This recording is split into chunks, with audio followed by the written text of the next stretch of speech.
2026 වර්ෂය කටක ලග්න හිමියන්ගේ පොදු පලාපල විස්තරය ගෙන එන්නට තමයි මේ සූදානම. 2026 වර්ෂය ඔබට ආරම්භ වෙන්නේ දෙවැන්නේ කේතු ග්‍රහයාත්, අටවැන්නේ රාහු ග්‍රහයාත්, හයවැන්නේ රවි සිකුරු බුධ කුජ කියන චතුර් ග්‍රහ යෝගයත්, නවවැන්නේ සෙනසුරු ග්‍රහයාත්, 11වැන්නේ සඳු ග්‍රහයාත්, 12වැන්නේ ගුරු ග්‍රහයාත් පතිත වෙමින් තමයි 2026 වර්ෂය ඔබට ආරම්භ වෙන්නේ. මේ කටක ලග්න හිමියන් ගැන කතා කරනකොට ප්‍රධාන වශයෙන්ම ගොඩක් හිතන කල්පනා කරන ගති ස්වභාවයන් පෙන්වු කරන ඉතා සංවේදී පිරිසක් හැටියට කටක ලග්න හිමියන් හඳුන්වලා දෙන්නට පුළුවන්.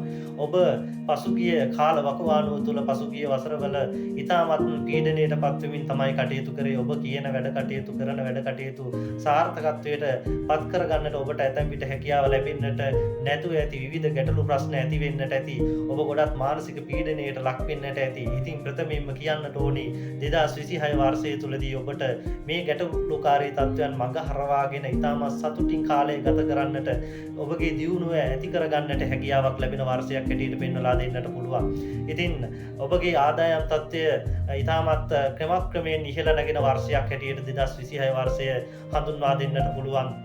මේ ග්‍රහ පීඨිය සහ ඒ කාරණා අනුව ඉතින් ඔබගේ ආදායම් තත්ත්වය ක්‍රමයෙන් වැඩි කරගන්නට, ඔබට ආදායම් මාර්ග උදා කරගන්නට හැකියාව ලැබෙන වර්ෂයක් හැටියට පෙන්වලා දෙන්නට පුළුවන්. ඔබ කියන කරන වැඩ කටයුතු සාර්ථක කරගන්නට මේ වසර තුල ඔබට හැකියාව ලැබෙනවා. ඒ වගේම තමයි ගෙවල්, ඉඩම්, වාහන වගේ අංශ සම්බන්ධ කටයුතු කරන අයට ඒවා ලබා ගන්නට, මිලදී ගන්නට බලාපොරොත්තු වෙන සිටින අයට ඒ බලාපොරොත්තු ඉටු කර ගැනීමේ හැකියාව ලැබෙන වර්ෂයක් හැටියට හඳුන්වා දෙන්නට පුළුවන්. ඒ වගේම තමයි අනවශ්‍ය වියදම් වැඩි වෙන්නට පුළුවන්.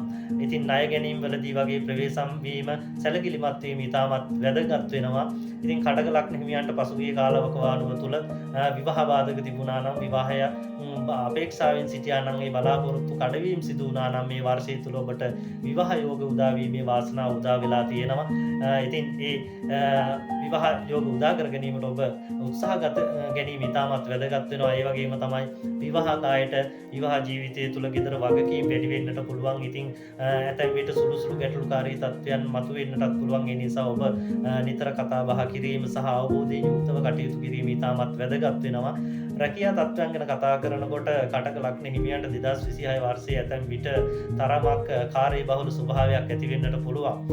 නමුත් රජයේ රැකියා ආරක්ෂක අංශයේ ඒ වගේම කළමනාකරන, ඒ වගේම පරිපාලන අංශවල රැකියා කටයුතු කරන අයට සුබදායක වර්ෂයක් හැටියට 2026 වර්ෂය හඳුන්වලා දෙන්නට පුළුවන්. ඔබගේ සෞඛ්‍ය තත්ත්වය ගැන කතා කරනකොට මානසික පීඩනය, නිന്ദා අඩුකම, ඒ වගේම උදරගත ස්ට්‍රෝක සම්බන්ධයෙන් ඔබ සැලකිලිමත් වීම ඉතාමත් වැදගත් වෙනවා. ඉතින් පෙර පැවති බාධක තත්ත්වයන් මගහරවාගෙන 2026 වර්ෂය ඔබට ජය ටැඹ කරා ගමන් කරන්නට, ඔබගේ වැඩ කටයුතු සාර්ථක කරගන්නට අනිවාර්යයෙන්ම හැකියාව ලැබෙන වර්ෂයක්, ඔබගේ ස්ථාවරත්වයක් ඇති වෙන වර්ෂයක් 2026 වර්ෂයේ පෙර පැවති බාධක තත්ත්වයන් යටපත් කරගෙන ඒවට හොඳින් මුහුණ දීලා හොඳින් කටයුතු කරලා ඔබේ ජයග්‍රහණ ලබා ගන්නට හැකියාව ලැබෙන වර්ෂයක් හැටියට මේ වර්ෂය හඳුන්වලා දෙන්නට පුළුවන්. ඉතින් කටක ලග්න හිමියනි, ඔබට කටක ලග්න හිමියන්ගේ පොදු පලාපල විස්තරය තමයි මේ ඉදිරිපත් කරේ. ඉතින් ඔබට ඔබගේ ජන්ම පත්‍රය අනුව ඔබට ලබලා තියෙන මහදසා අතුරුදසා අනුව මේ සුබදායක තත්ත්වයන් වර්ධනය කරගන්න ඉතාමත් හොඳ හැකියාවක් තිබෙනවා. ගුරුගේ මහදසාවන් වගේ ලබලා තියෙනවා නම් ඒ තත්ත්වයන් හොඳින් ලැබීමේ වාසනාව ඔබට උදා වෙනවා. ඉතින් ඔබගේ ජන්මපත්‍රය අනුව ඔබට ලබලා තියෙන මහදසා අතුරුදසා, ඔබගේ ජන්මපත්‍රයට අනුව ඔබගේ ග්‍රහ පිහිටීම් අනුව මේ පලාපල විස්තරයන් වෙනස් වෙන්නට පුළුවන්. ඉතින් ඒ නිසා ඔබගේ පෞද්ගලික ජන්මපත්‍රයන් පරීක්ෂා කර ගැනීමට අවශ්‍ය නම් අපිට කතා කරන්න. ඉතින් ඒ පිළිබඳවත් මතක් කරමින් 2026 වර්ෂය කටක ලග්න හිමි ඔබට ජයග්‍රහණයෙන් ජයග්‍රහණයට යන්නට, ඔබගේ දියුණුව ඇති කරගන්නට, බාධක ගැටලු මඟහරවාගෙන ඉදිරියට යන්නට හැකියාව ලැබෙන ජයග්‍රහයි සුබදායක වර්ෂයක් වේවා කියලා ප්‍රාර්ථනා කරමින් සියලු දෙනාටම තෙරුවන් සරණ ප්‍රාර්ථනා කරනවා.